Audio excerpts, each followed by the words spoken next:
Economics एक ऐसा subject है, बड़े ध्यान से इस डिस्कशन को सुनना, और मैं पूरा रिकैप करता हूँ और ताकि हम फैक्ट्स को आगे जोड़ सकें, क्योंकि अब कहानियाँ हमारी सिमटेंगी। कहानियों के जो बेसिक फंडामेंटल कैरेक्टर्स है वो अभी तक इस्टेब्लिश हो चुके हैं। आपको समझ में आया कि हमारे देश में जो परिवर्तन होते हैं, हमारे यहाँ जो चेंजेस होते हैं, वो बहुत प्लान्ड वे में नहीं होते हैं, वो इंस्टीट्यूशनल नहीं होते हैं, वो कई बार सडन हो जाते हैं। कई बार इसलिए होते हैं क्योंकि आपके पास कोई ऑप्शन ही नहीं बचा है। कई बार ऐसे होते हैं कि जब आपको लगता है अब आप बर्बाद होने वाले हो, तब आप चेंजेस को लेकर आते हो, आप क्राइसिस मैनेजमेंट करते हो। इवन दो अगर मैं इस बीच में कुछ चिंतन ये कर रहा था कि हमारे यहाँ चेंजेस कहाँ हुए, हमारे यहाँ तो क्राइसिस मैनेजमेंट हुआ। क्योंकि अगर वो चेंज होते, अगर वो बदलाव होते, अगर हम भारत के निर्माण की एक संस्थागत प्रक्रिया को रखते, तो शायद ऐसा होता कि हम उसको लंबे समय तक सस्टेन कर ले जाते। बट क्या हुआ भारत के उन बदलावों का? क्या आज घर के हर बच्चे, जो अगर दुनिया भारत के हर बच्चे को दूध मिल गया? क्या पोषण मिल गया? क्या एग्रीकल्चर सुधर गया? क्या इंफ्रास्ट्रक्चर बन गया? क्या हर घर में बिजली पहुंच गई? क्या जो है वो हमारे स्वास्थ्य यानी हमारा हेल्थ सिस्टम बहुत अच्छा इंप्रूव हो गया है? क्या हमने एग्रीकल्चर, इंडस्ट्री, हैवी इंडस्ट्री, इन सबको बहुत अच्छा कर लिया? तो जब हम इन सवालों को अपने पेपर पे लिखते हैं तो शायद हमें जवाब बहुत ब्लर मिलता है। क्या हमारी डेमोक्रेसी बहुत मैच्योर हो गई है? क्या हमारे पास एक मजबूत विपक्ष है? क्या हमारा जो मीडिया है वो बहुत ही फ्रूटफुल डिबेट करता है, बहुत ही जो है वो सही खबरें दिखाता है, वो लोगों के मत को, लोगों के जो व्यू है उनको बदलने का प्रयास नहीं करता है? क्या वो निष्पक्ष है? तो ऐसे बहुत से सवालों के जवाब जब हम लेने बैठते हैं तो हमें जवाब बहुत निगेटिव मिलता है। यानी इसका सीधा सा मतलब है कि जो बदलाव है हमारे, वो बहुत ही संस्थागत नहीं है, बहुत इंस्टीट्यूशनल नहीं है। हमने वो बहुत सोच समझ के नहीं किया। हम उसको बदलाव भी कहेंगे तो ये भी बहुत अपने आप में एक मुश्किल हो, क्योंकि बदलाव की प्रक्रिया एक सर्किल में चलती है और वो उसको पूरा करती है। हमने उस संकट का सामना किया, हमने कुछ संस्थाओं को बदला, हमने कुछ नए रूल बदले, और जैसे ही वो संकट गुजर गया फिर से हम शिथिल हो गए, फिर से हम लेथार्जिक हो गए, लेजी हो गए, और बदलावों का जो हमें महत्व मिलना, जो हमें उसका फ्रूट मिलना चाहिए था, वो हमारे हाथ से निकल गया। और आप जितनी मेरी कहानियां हैं इन सब को समझोगे। इवन तो 1991 में राव मनमोहन के पास एक बहुत बड़ा सुधार का कदम था, और अगर हम उसी रास्ते पर आगे चल बैठते तो शायद आज हम अपने लोगों को खाना, आज हम अपने लोगों को पीने का जो है पानी, आज मूलभूत सुविधाएं देने में हम इतना पीछे नहीं होते।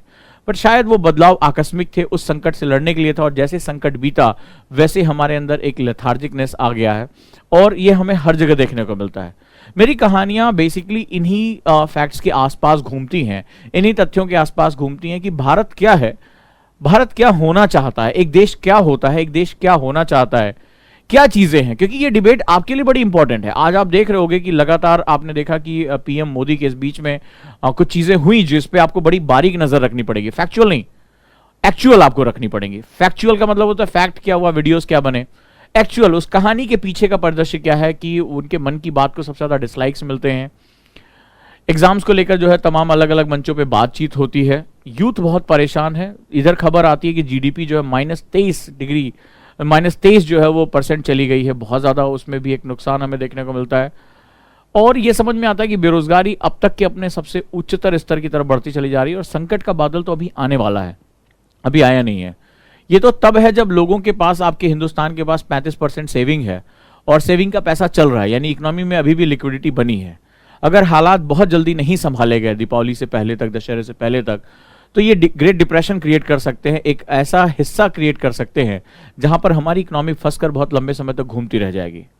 अब सवाल है कि हमें कई हिस्सों पर लड़ना है, कौन सही है कौन गलत है। मैंने हमेशा पहले आपको बताया था, इकोनॉमिक्स एक ऐसा सब्जेक्ट होता है जहां पर सही और गलत इन दोनों के लिए जगह नहीं होती है।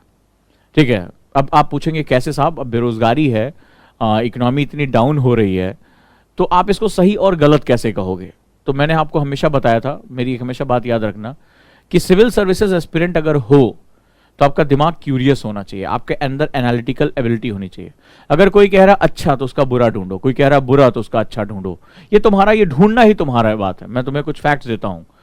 फॉर एग्जाम्पल, जैसे इस समय जो गवर्नमेंट है, मोदी गवर्नमेंट, उसके ऊपर आरोप लग रहे हैं कि भाई इकोनॉमी को बर्बाद करके रख दिया। इवन तो निर्मला सीतारमण के हस्बैंड ने भी अपनी वाइफ और सरकार के खिलाफ ही स्टेटमेंट दिया कि for God sake at least this will be the act of God if you, अगर आप अपनी इकोनॉमी को संभाल ले जाते हो। खैर, कुछ बातें हैं, लेकिन कभी सोचा है कि क्या ये जो बेरोजगारी है, ये जो सरकारी नौकरियां हैं, या जो नौकरियों का हिसाब किताब है जॉब्स का, उसको क्या जानबूझकर बर्बाद किया जा सकता है? फॉर एग्जाम्पल मैं देखता हूँ, क्योंकि इसमें सही और गलत का निकालना अपने आप में बहुत मुश्किल है।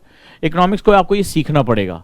इकोनॉमिक्स में चुनने के लिए सही और गलत नहीं होते, इकोनॉमिक्स में या तो बुरा होता है या बहुत बुरा होता है। मैं इसको अलग तरीके से देखता हूँ, ठीक है। अगर मैं गवर्नमेंट के काम करने के तरीकों को देखता हूं तो कई बार ये दिखाई पड़ता है कि नॉन इकोनॉमिक आइडियाज पर इसने बहुत अच्छे काम किए, नॉन इकोनॉमिक सेगमेंट्स पे बहुत अच्छे काम किए। इसलिए कई बार मुझे बहुत गुस्सा भी आया, जैसे फॉर एग्जांपल 370 की बात हो गई, या बहुत दिन से फंसा हुआ एक मंदिर का मुद्दा हो गया, वो एक रिलीजन के लिए फला, मतलब ये सारे जो है मुद्दे निपटे। बट इकोनॉमिक्स को लेकर एक बहुत ज्यादा स्पष्ट सोच नहीं दिखाई पड़ी। पर कहीं एक दूसरी भी बात है, जब मैं एज अ इकोनॉमिस्ट इसको जो है रियलाइज करता हूं, ये कहना बहुत मुश्किल होगा, होता क्या है कि कहते हैं कि कड़वी दवाइयां ज्यादा अच्छी होती हैं। अब इंडिया में 1947 से ही एक कल्चर डेवलप हुआ, जैसे मैंने आपको बताया था कि इंडिया ना तो सोशलिस्ट रह गया ना कैपिटलिस्ट रह गया, याद होगा आपको कहानियां मेरी। और वहां पर क्या हुआ कि मैंने आपको वो आंटी नंबर 1 वाली कहानी बनाई थी, जहां पर गवर्नमेंट का डुअल नेचर होता है, जहां डायरकी होती है, दोगला चरित्र होता है, वहां हमेशा गड़बड़ियां होती हैं। हम हैं कौन? कभी रियलाइज करके देखना कि जहां मौका मिलता है हम समाजवादी हो जाते हैं, जहां मौका मिलता है हम पूंजीवादी हो जाते हैं। तो हमारा कोई स्पष्ट कैरेक्टर नहीं रहा। ये हमने अमेरिका के खेल में देखा, नॉन अलाइन मूवमेंट के खेल में देखा, रशिया के साथ हमने देखा, समाजवाद, पूंजीवाद, ये मैंने तुम्हें कहानियों में कई बार सुनाया, कई बार समझाया। अब अपने समाज को जरा ध्यान से देखो, अपने समाज को ध्यान से समझने की कोशिश करो। कैसी सोसाइटी है हमारी? नौकरी, वर्ड सुनोगा ना, नौकरी, ओबियस सरकारी नौकरी, कितने चांस, मतलब आंखें जो है बटाटा वड़ा की तरह बड़ी बड़ी कर लेते हैं। नौकरी, सरकारी नौकरी, लड़की का बाप भी जाता है तो यही सबसे पहले पता लड़का क्या करता है। पता चल गया कि भैया सरकारी नौकरी में फलाना विभाग में क्लर्क है, कोई बात नहीं भाई, पोस्ट बड़ी मलाईदार है। मलाई कहां से आती है? आपके ही पैसे से, हमारे पैसे से, टैक्स का जो इलीगल है वो समाज स्वीकार कर रहा है। यानी नौकरी का मतलब हो गया सुरक्षा, security. Security on the which basis? ज्यादा काम नहीं करना पड़ेगा, टाइम से ऑफिस जाएंगे और टाइम से पहले ऑफिस घर आ जाएंगे, पहला। दूसरा, सुरक्षा मिलेगी, ठीक है, सिक्योरिटी मिलेगी। अब आपके पास फॉर एग्जांपल मैं आपसे कहता हूं, जैसे कुछ स्टूडेंट ने मुझे क्वेश्चन भी पूछा कि सरकार निजीकरण क्यों कर रही है। सरकार, जैसे कई चैनल्स हैं जो लेफ्टिस्ट मूवमेंट के साथ हैं, तो वो कह रहे हैं सरकार सब कुछ बेच रही है। जरा इसको थोड़ा सा एनालाइज करते हैं। अब आप लोग इतने मेच्योर हो रहे हैं कि मैं इसको साथ में जोड़ते हुए आगे बढ़ जाता हूं, ठीक है। डिबेट ये आया, हफ्ते भर का डिबेट है, ध्यान से इसको सुनना। मैं इसमें कुछ अलग दृष्टिकोण रखता हूं। मेरा जो ये बात है कि ठीक है भाई, गवर्नमेंट जीडीपी को नहीं संभाल पाई, कोरोना रहा है, इकोनॉमिक एक्टिविटीज जो है वो बंद थी। हमारे सामने दिक्कत ये थी कि हमारे पास बहुत अच्छा हेल्थ फैसिलिटीज नहीं थी। अगर हम उस समय लॉकडाउन नहीं करते तो शायद हमारे मरने वालों की संख्या लाखों या करोड़ों में होती, फिर हम उसको जो है एपिडेमिक को रोक नहीं पाते। खैर, ये हमारा सेगमेंट। तो हेल्थ सिनेरियो क्यों नहीं अच्छा है? क्योंकि शुरुआत से हमने हेल्थ बजट को अच्छा नहीं रखा, हेल्थ हमारी प्रायोरिटी में नहीं था, या हमारी प्रायोरिटीज इतनी ज्यादा रही हैं। आपको याद होगा ना, हमारी शुरुआत से आदत रही कि हम बहुत सी ढेर सारी चीजों को एक साथ करना शुरू कर देते हैं। तो कई उसके कारण है जिसमें हम कभी फिर डिस्कस करेंगे। लेकिन मेरा कुछ और मानना है। मेरा मानना है, ध्यान से डिबेट को सुनना, हमारे एक कल्चर है। कल्चर बड़ा गहरा वर्ड होता है, संस्कृत बड़ी गहरी वर्ड होती है। मतलब हम उसको, हमारा समाज का वो हिस्सा लगातार उसको जो है श्रद्धा के साथ दोहराता है, उसको जो है वो बहुत ही रिचुअली करता है, वो कल्चर का पार्ट होता है। तो जैसे नौकरी हमारे यहाँ कल्चर का पार्ट है, चाहे वो समाज में सम्मान की बात हो, सुरक्षा की बात हो, रिश्तों की बात हो, नातों की बात हो, ठीक है। आप किसी के यहाँ जाते हैं, सरकारी अधिकारी हैं, सरकारी नौकर, अरे आपके तो जलवे ही अलग रहते हैं, आपको अलग दृष्टिकोण से ही देखा जाता है। तो हमारे यहाँ नौकरी यानी सुरक्षा का एक बहुत बड़ा कल्चर है। अब आपके पास दुनिया की सबसे बड़ी युवा आबादी हो गई 2020, हालांकि कोरोना साल रहा, लेकिन फॉर्चुनेटली अनफॉर्चुनेटली आपके पास दुनिया की सबसे बड़ी यूथ पॉपुलेशन। अच्छा, दुनिया की सबसे बड़ी यूथ पॉपुलेशन की बात करो भाई, भारत ऑलरेडी इतना ज्यादा जनसंख्या वाला देश है, 7-8 साल में हम चाइना से आगे जा रहे हैं। अब इसकी इतनी बड़ी यूथ पॉपुलेशन, इसको एब्जॉर्व कैसे करोगे? आपने कहा नौकरियां प्रदान करनी पड़ेंगी। नौकरियों का स्वरूप कैसा है? नौकरी मतलब मुझे कोई टास्क दिया जाएगा, मैं ये काम करूंगा और इस काम के बदले मुझे मेरी इनकम होगी। ध्यान से समझना मैं क्या कहने की कोशिश कर रहा हूं। हाँ जी भाई, बिल्कुल सही बात है। तो मुझे नौकरी चाहिए। नौकरी दो तरह के लोग देंगे, एक प्राइवेट सेक्टर और एक पब्लिक सेक्टर। तो नौकरी का, हमारे यहाँ जो नौकरी का जो वर्ड होता है, जिसमें नौकरी जब हम बोलते हैं तो मुंह में थोड़ा सा जो है वो लार टपकती है, थोड़ा रस आता है उसमें, तो वो बेसिकली सरकारी नौकरी है हमारे यहाँ। तो अगर सरकारी नौकरी का तुम जो है वो ज्यादा ज्यादा इनपुट दोगे तो सरकार का साइज बढ़ेगा, आकार बढ़ेगा। सैलरी हमेशा बजट में जो होती है वो एक तरह से नॉन प्रोडक्टिव खर्च एक लायबिलिटी के फैक्टर के रूप में काम करती है, सरकार को देना पड़ता है। सरकारी अधिकारी कितना प्रोडक्टिव हैं, कितना काम कर रहे हैं, ये डिबेटेबल इशू है, ठीक है, ये अलग मुद्दा हो जाता है। तो सवाल है कि सरकार का साइज बढ़ेगा तो करप्शन बढ़ेगा। अब आप कह रहे हैं मिनिमम गवर्नमेंट मैक्सिमम गवर्नेंस, यानी किसी भी देश में जब अगर आप पूंजीवाद की तरफ जा रहे हैं तो आपको सरकार का साइज छोटा करना पड़ेगा, लोग कम होंगे, एफिशिएंसी ज्यादा होगी, सरकार को उत्तरदायित्व तो कम देखना पड़ेगा, उसके ऊपर लायबिलिटी कम होगी, तो उसके बाद जो इनकम आ रही है वो अपने पॉजिटिव प्रोडक्टिव वर्क के लिए खर्च करेगी, जैसे हेल्थ हो गया, जैसे स्कूलिंग हो गई, इलेक्ट्रिसिटी हो गया, इंफ्रास्ट्रक्चर हो, ये सरकार अपने पास रखेगी। रेदर देन सरकार के पास 100 रुपए है, 100 रुपए में 50 रुपए सैलरी में घुस गए, सैलरी में चले गए, रेदर देन अगर सैलरी में मेरे 20 रुपए जाए तो मेरे पास 80 रुपए बचेंगे, तो 80 रुपए में हेल्थ और इंफ्रास्ट्रक्चर और फलाना चीजों में मैं लगा सकता हूं, अपने डिफेंस सिस्टम में लगा सकता हूं। यही काम सरकार का होता है और यही उसको करना भी चाहिए। अब दूसरा वर्ग हो गया प्राइवेट जॉब। प्राइवेट जॉब बड़ा अलग तरह का जॉब होता है।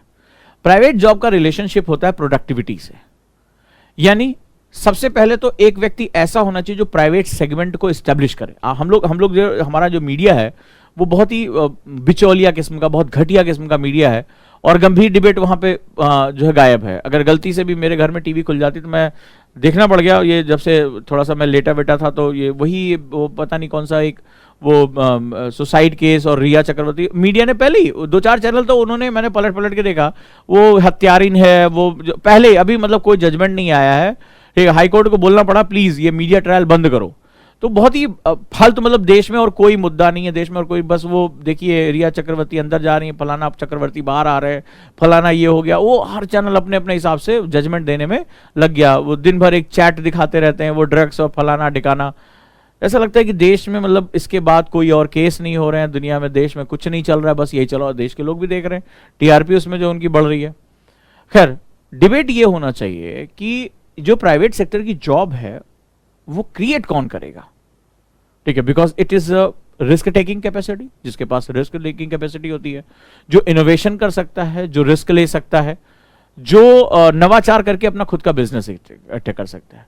तो हमारे यहां जो डिबेट होती मीडिया की, चाहे वो लेफ्ट मीडिया हो चाहे वो राइट मीडिया हो, इट डजंट मैटर, डिबेट हमारी नौकरी पे होती है।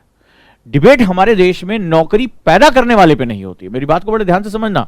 ये जो भी लोग 2021 में 2022 में जा रहे हैं उसको इस ज्वलंत मुद्दे के सामने बहुत डिबेट करना पड़ेगा। आज जो बात मैं कहने जा रहा हूं, जो मैंने अपना एनालिसिस किया, तो वहां पर क्या देखते हो तुम कि बात ये हो रही कि नौकरी, अरे सरकार नौकरी नहीं पैदा कर पा रही, सरकार नौकरी पैदा कर रही है, सरकार प्राइवेट सेक्टर बेच रही है, सरकार ने सरकारी नौकरियां कम कर दी। We generally talk about, in every debate, in any newspaper, you talk about employment, you talk about jobs, you talk about नौकरीज, but you never talk about how these jobs can be generated. ये नौकरियां सृजित कैसे होंगी, कौन करेगा, ये नौकरियां produce करने वाले कौन होंगे। मतलब मानसिकता देखो, हम सरकारी नहीं, हम प्राइवेट जॉब की बात कर रहे हैं, लेकिन हम बात जॉब्स की कर रहे हैं, हम जॉब्स की बात कर रहे हैं, हम एम्प्लॉयमेंट क्रिएटर की बात ही नहीं कर रहे हैं कि अनटिल अनलेस जब तक इंडस्ट्रीज फ्लोरिश नहीं होंगी, जब तक इंडस्ट्रीज आगे नहीं जाएंगी, जब तक रिस्क मैनेजमेंट करने वाले लोग नहीं आएंगे, इनोवेशन करने वाले लोग नहीं आएंगे, जब तक R&D यानी रिसर्च एंड डेवलपमेंट नहीं होगा अच्छा, तब तक आपके यहां जॉब्स क्रिएट ही नहीं हो सकती हैं। सो हमारा जो नेशनल डिबेट है वो डिसोरिएंटेड है, हमारी जितनी पॉलिटिकल पार्टीज हैं वो सभी डिसोरिएंटेड है, वो बात ही नहीं कर रही हैं। अब क्या हुआ, क्यों नहीं ऐसा हो रहा है? क्योंकि हमारा कल्चर वही है, नौकरी तो नौकरी चाहिए। जैसे आप अपने घरों में बात करें, अरे ठीक है सरकारी नौकरी, मान लो इंजीनियरिंग किया लड़का, बीटेक किया, पापा ने कहा भैया बैंक पीओ का फॉर्म भरो या फलाने का फॉर्म भरो, ठिकाने का फॉर्म निकला हुआ निकल लो, जेईई का फॉर्म निकला, नहीं निकला लड़के का, अरे बोले कोई बात नहीं बेटा, देखो बाप कितना जो है आजकल जो है प्रोग्रेसिव हो गए हैं, ठीक है पिताजी, कोई बात नहीं बेटा, सरकारी नौकरी नहीं है, प्राइवेट कर लो। क्या बोलता है, ध्यान दो, तुमने भी सुना होगा, तुम्हारे आसपास भी बात हुई होगी और जरूर हुई होगी, कोई बात नहीं बेटा, सरकारी नहीं है, सबको थोड़े ना सरकारी मिलती है, फिर उसमें आरक्षण की बातें घुसेड़ देते हैं, जातिवाद की बातें घुसेड़ देते हैं, बोले प्राइवेट कर लो। But in our culture, in our Indian economical culture, we generally talk about jobs, हम नौकरी के बारे में बात करते हैं, we never talk about who is going to create the jobs, कौन जो है वो इन जॉब्स को क्रिएट करेगा, इसके बारे में हमारी बात ही मिसिंग है। तुम जितना भी नेशनल मीडिया देखना हो देख लो, इलेक्ट्रॉनिक मीडिया, प्रिंट मीडिया, जो भी प्रवक्ता टाइप के जो खलियर होते हैं सभी पॉलिटिकल पार्टीज के, ये टोटली मिसिंग है इसमें से। सरकार जॉब नहीं क्रिएट करी, 4 करोड़ लोग बेरोजगार, एडिटोरियल्स आ रहे बड़े बड़े, ठीक है। But why we are talking about jobs only? We have to talk about who is going to create the job. When there are a lot of creators in the economy, जब अर्थव्यवस्था में ज्यादा से ज्यादा नौकरियां प्रोड्यूस करने वाले लोग होंगे, ऑब्वियस सी बात है, आई नीड सम पीपल, मुझे कुछ लोग चाहिए भाई काम करने के लिए। तो जब मेरा काम बढ़ रहा है, मेरे काम में मुझे ज्यादा लोग जरूरत है, मैं ऑलरेडी आपको एब्जॉर्ब कर लूंगा। आपको नहीं आता तो आपको ट्रेन करूंगा, I needed. But if I am not here, अगर मैं ही नहीं हूं, मेरे अस्तित्व ही नहीं है, तो तुम्हें नौकरी कौन प्रोड्यूस करके देगा? So nobody is talking about the real truth. कोई भी जो है सत्य आपसे बात करने को तैयार नहीं है। अब मैंने इसको अलग तरीके से एनालाइज किया। मैं ये नहीं कहता हूं कि आप मेरी बात से समर्थन करिएगा या नहीं करिएगा, ये आपका अपना मत है, ये मेरी अपनी सोच है, ठीक है। मैंने इसमें कुछ अलग पहलू देखा है। मैंने देखा कि ह्यूमन टेंडेंसी है, और हम लोग इसको कैरेट एंड स्टिक पॉलिसी कहते हैं, ठीक है, यानी कि डंडा और गाजर। कई बार जब गधे को आगे ले जाना होता है तो उसके आगे एक जो है गाजर बांध दी जाती है, तो उसकी लालच में वो आगे बढ़ता चला जाता है। और कई बार जब गाजर काम नहीं करती है तो फिर डंडा काम करता है, कायदे से उसको रगड़ के पीटा जाता है और वो जो है वो आगे बढ़ना शुरू कर देता है। समाज का एक बड़ा हिस्सा ऐसा होता है जो स्वतः स्फूर्त आगे नहीं बढ़ता है, उसको डंडा देना पड़ता है। ये चीजें हालांकि संविधान में कही नहीं जाती हैं, प्रवक्ता इसको कह नहीं सकते। अब सपोज दैट मैं इसको कैसे देखता हूं, मैं ये देख रहा हूं कि ये गवर्नमेंट जो है वो अपने कुछ कामों में बहुत ईमानदार है, अपने कामों को सही तरीके से कर रही है। हालांकि इसमें जो रिलीजन एंगल है, तमाम एंगल, उस पर मैं नहीं जाना चाहूंगा। या ये गवर्नमेंट हो सकता है उतनी अच्छे से पॉलिसी नहीं बना पा रही हो, ये इसका अपना एजेंडा हो। लेट्स इसको मैं एक डिस्कस, जो गलत चीजें हो रही कि जॉब्स नहीं है वो तो आप सभी जानते हैं। मैं क्या इसमें देख रहा हूं कि अगर गवर्नमेंट लॉन्ग टर्म चेंज करना चाहती है तो गवर्नमेंट को कुछ समय तक स्कार्सिटी क्रिएट करना पड़ेगा, ठीक है। ये बड़ा महत्वपूर्ण होता है, ठीक है। स्कार्सिटी मतलब अभाव की एक राजनीति होती है, ठीक है। हर देश में हुआ है, 1930 में अमेरिका को भी हुआ, जर्मनी को हुआ, ब्रिटेन को हुआ। एक समय आता है कि जब आपको अभावों को झेलना पड़ता है। ये अभाव यानी स्कार्सिटी जब क्रिएट होती है, जैसे हमारी इंडियन इकोनॉमी में जॉब्स की स्कार्सिटी हो गई, गवर्नमेंट इतना रिस्क ले सकती है, क्योंकि मैं गवर्नमेंट को बहुत करीब से देखता हूं, खासतौर पे जो अमित शाह और मोदी का जो एक स्ट्रेटजिक है, उनको मैं बहुत स्टडी करता हूं कि किस तरह ये लोग लेके चल रहे हैं। या मनमोहन सिंह सर को मैं बहुत फॉलो करता था। तो अब होता क्या है कि ऐसी कंडीशन में जब हम देखते हैं कि भाई ये अपने इलेक्शन के फर्स्ट ईयर में ही ये बड़े बड़े काम क्यों कर रहे हैं, ये इतने जो उपद्रव क्यों कर रहे हैं, तो क्या होगा, स्कार्सिटी क्रिएट होगी। अब स्कार्सिटी क्रिएट होगी तो मैं मान लो मेरे पास कोई नौकरी नहीं, ना सरकारी है ना प्राइवेट है, मैं क्या करूंगा, ठीक है। तो इंसान भूखे नहीं मरता यार, वो अपने लिए कोई ना कोई रास्ता निकाल लेता है। मोस्ट एडॉप्टिव स्पेसीज है ये, सबसे ज्यादा अनुकूलित है, ये अपने लिए कोई ना कोई तरीका ढूंढ ही लेता है। अब क्या होगा कि अगर मेरे पास ना सरकारी नौकरी है ना मेरे पास प्राइवेट नौकरी है, तो मैं क्या करूंगा, मैं कोई ना कोई धंधा शुरू करूंगा, मैं कोई ना कोई काम शुरू करूंगा। और जब मैं ये काम शुरू करूंगा तो भाई अब मेरी मजबूरी हो गई है ना मेरे पास। अब क्या हुआ, सरकार वैकेंसी नहीं निकाल रही है, वैकेंसी ही नहीं निकाल रही है, तो फिर ना मेरे को प्राइवेट ना मेरे को सरकारी, कुछ भी नहीं मिलना है, ठीक है। तो अब मुझे क्या करना पड़ेगा, एक अभाव के जो है शुरू होगा, दरिद्रता आएगी देश में, बहुत ज्यादा जो है पुअर्टी आएगी। लेकिन इस बीच में जो यूथ है वो हलचल, वो परेशान होगा, क्योंकि आज उसके पास सोशल मीडिया है, उसके पास इंटरनेट है, सब कुछ, वो परेशान होगा। और वो क्या करेगा, वो इसमें से रास्ता ढूंढेगा, और रास्ता ढूंढ के उसको लगेगा कि बिजनेस हम क्यों नहीं कर सकते। जैसे फॉर एग्जांपल आप देखिए कि हमारा जो फिनटेक है, फाइनेंशियल टेक्नोलॉजीज, कितना जबरदस्त उसमें हम काम कर रहे हैं। हमारे ये यूथ है ना, खाता बुक, फलाना जो है वॉलेट, फलाना जो है वो ऐप जिसमें आप फाइनेंशियल ट्रांजेक्शन्स कर सकते हो, ठीक है। आज आप देखिए कि कुछ माहौल बना तो पबजी की जगह फौजी आ गया। गेम हमारे अपने देश में, ऐसा नहीं कि टैलेंट जो है कम है, हमारे लोग जाकर इन कंपनीज में काम करते हैं, but who is going to take the initiative. और कहते हैं आवश्यकता ही आविष्कार की जननी है। हम भारतीयों के पास टैलेंट है, सुंदर पिचाई कहां बैठे हुए हैं, ठीक है, सत्या नडेला कहां बैठे हुए, ये सब इंडियन ही तो हैं, और बहुत जमीन से जुड़े हुए लोग हैं, बहुत जो है वो गरीबी से निकल कर आए, कोई बहुत एक्स्ट्रा ऑर्डिनरी पीपल नहीं है ये।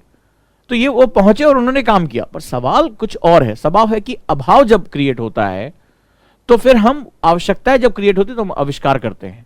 सो शायद कुछ समय एक ऐसा आएगा, जो मेरी कैलकुलेशन करी, मैं नहीं कहता हूं कि ये कहीं लिखा जाएगा या कुछ डॉक्यूमेंटेशन है, ये मेरा अपना नजरिया है कि ये अभाव जानबूझकर पैदा किया जा रहा है, ये इकोनॉमी में स्कार्सिटी जानबूझकर पैदा की जा रही है, ताकि अभाव जो है वो पैदा हो।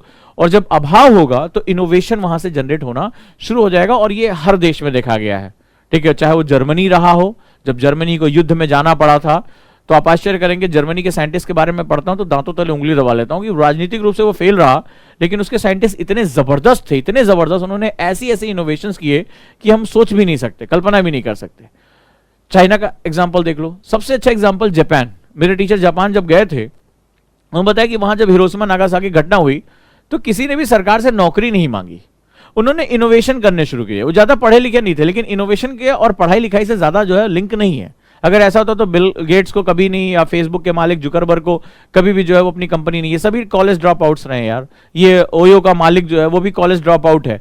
तो बेसिकली क्या होता है कि आप इनोवेशन करते हो, अपने आइडिया को इंप्लीमेंट करते हो, जहां तक मैं ये समझ पा रहा हूं। ठीक है, मैं ये किसी को खुले मंच पे कह नहीं सकता, मैं ये लिख नहीं सकता, ये मेरी अपना एनालिसिस हो सकता है। कुछ समय बाद जो ये हमारे यहाँ बुद्धिजीवी है, हमारा जो सोशल मीडिया है, ठीक है, वो इस चीज को एनालाइज करे, इस पक्ष को एनालाइज करे कि ये स्कार्सिटी जानबूझ के क्रिएट की जा रही है कि हमारी वो जो वर्क कल्चर है वो ब्रेक कर जाए, वो जो नौकरी शब्द को हम बहुत लालसा के साथ इस्तेमाल करते हैं वो टूट जाए, और हमारे यहाँ इनोवेशन, हमारे यहाँ आगे स्टडीज को लेकर, हमारे यहाँ आगे जो खुद का काम स्टैब्लिश करने को लेकर जो कार्य संस्कृति है वो जो है इस्तेमाल हो, वो काम शुरू हो। अब देखो अभाव में क्या होता है, हमारे यहाँ अभी भी आप जाओगे कई छोटे जगहों पे, काम करने में भी जातियों का इनपुट है कि ये वाला काम इस जाति के लिए, ये वाला काम इस जाति के लिए। इतना ज्यादा हमारे यहाँ सेग्रीगेशंस हैं, इतना ज्यादा हमारे अवरोध हैं, इसको अवरोध कहते हैं। लेकिन जब ये पेट में आग लगेगी, जब भूख आएगी, गरीबी आएगी ना, तो ये बंधन टूटेंगे, और टूटते भी हैं। तो लोग अपने काम की तरफ आगे बढ़ेंगे, दुकान खोलेंगे, कोई जो है आटा चक्की लगाएगा, कोई फलाना काम करेगा, कोई ई बिजनेस में उतरेगा, कोई जुगाड़ ढूंढेगा, कोई नया कोर्स करेगा, कोई डाटा माइनिंग करेगा, कुछ भी करेगा, लेकिन वो अपने लिए रास्ता ढूंढेगा। और जब ये ढूंढेगा तो हमारा जो यूथ है वो इन्वॉल्व हो जाएगा किस प्रोसेस में, वो इन्वॉल्व हो जाएगा, दैट इज जिसे हम लोग कहते हैं नेशन बिल्डिंग प्रोसेस में। क्लियर है? और मुझे लगता है, जो मेरा मानना है, कि कुछ सालों के बाद ये अभाव होंगे, ये अभाव होंगे ही होंगे, और बहुत ताकतवर गवर्नमेंट को ये अभाव पैदा करने की अभी तक इतनी हिम्मत नहीं, क्योंकि इससे पहले 30 सालों तक तो कोलिजन गवर्नमेंट हमारे यहाँ रही है। तो ये मेरा अपना व्यक्तिगत सोच है, जो मैंने अपना एनालिसिस किया। पता नहीं आप लोग इससे कितना जो है समर्थन करते हैं, कितना नहीं करते हैं।